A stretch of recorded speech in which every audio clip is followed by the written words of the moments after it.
Welcome to Let Me Fix This. Enjoy the video. In this video, I will explain how to create a prototype in Adobe XD.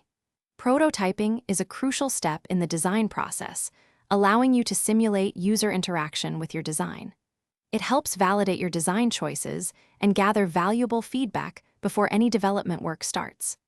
Adobe XD provides a powerful and intuitive environment for bringing your static designs to life, making the process straightforward and efficient for designers of all levels. To begin creating basic interactions, simply select an object on your artboard. A blue arrow will appear. Drag this arrow to your target artboard or component. Next, you'll choose a trigger, like a tap for a button click or a drag for a swipe gesture. Then, define the action, perhaps a transition to a new screen or an auto-animate for smooth element changes, setting a duration of around 0.3 seconds. For more advanced prototyping, explore features like time-based transitions, which automatically move users to the next screen after a set delay, perhaps 2 seconds. You can also integrate voice triggers for voice-controlled interactions or keys and gamepad triggers for keyboard navigation, offering diverse user experiences.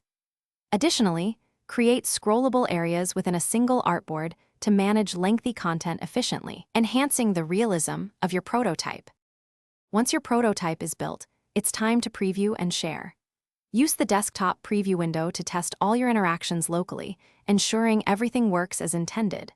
Then, generate a shareable web link, making it incredibly easy to gather feedback from stakeholders.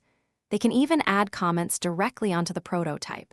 For presentations, you can record video of specific user flows, providing a clear demonstration of your design's functionality. Thanks for watching. If you found this helpful, don't forget to like and subscribe.